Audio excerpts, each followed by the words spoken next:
आरक्षिणा ब्रह्म निवृत्त्यभावात् दुखम प्राप्तम।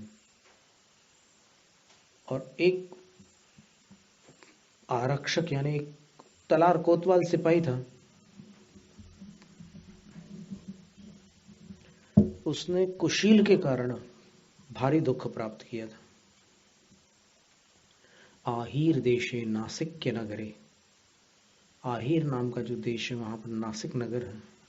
राजा कनकरथ और रानी कनकमाला, राजा कनकरथ और राज्ञी कनकमाला, संस्कृत में राज्ञी कहते हैं और हिंदी में रानी बोलते हैं। तलारो यमदंडस, तलार जो था कोतवाल वो यमदंड था। तस्य माता बहुत सुंदरी तरुणंडा पुंश्री, उसकी माँ जो थी ज़्यादा सुंदर थी और जवानी में उसकी आदतें ठीक नहीं थी उसकी माँ की। सा एकदा वध्वा धर्तुम समर्पिताभरणं गृहीत्वा रात्रौ संकेतित जार पार्श्वे गच्छन्ति यमदंडेन दृष्टा सेविता च एकांते। अब वो रात में कहीं जा रही थी कुछ गलत काम करने के लिए, तो संयोग से यमदंड उसको रास्ते में मिल गया, उसका ही बेटा। तो फिर उसी के साथ उनका वो हो गया संबंध। और तदाभरणम चानीय तेन निज भार्याया दत्तम, और संयोगवश उसने उसके एक आभूषण को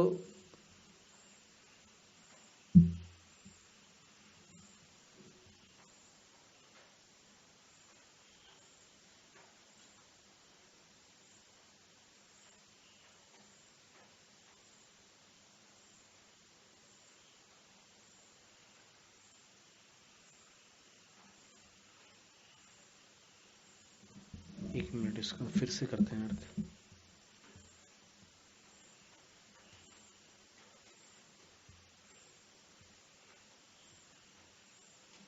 आहीर देश के नासिक के नगर में राजा कनकरथ रहते थे। उनकी रानी का नाम कनकमाला था। उनका एक यमदंड नाम का कोतवाल था। उसकी माता अत्यंत सुंदरी थी। वो यौवन अवस्था में ही विधवा हो गई थी ऐसा, तथा दुराचारिणी बन गई थी। एक दिन उसकी पुत्र वधू ने रखने के लिए उसे आभूषण दिया। वह आभूषण पहनकर रात में अपने पहले से संकेतित जार के पास जा रही थी। यमदंड ने उसे देखा और एकांत में उसका संपर्क किया।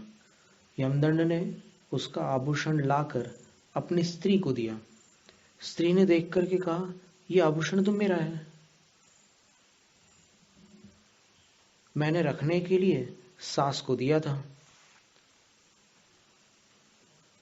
यमदंड कोतवाल ने विचार किया कि मैंने जिसके साथ संपर्क किया वो मेरी मां होगी।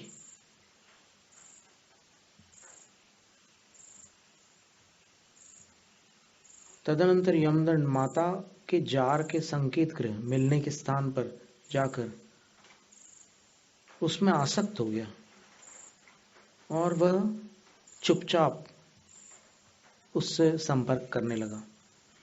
एक दिन उसकी स्त्री को यह जानकारी मिल गई और वह सहन नहीं कर सकी।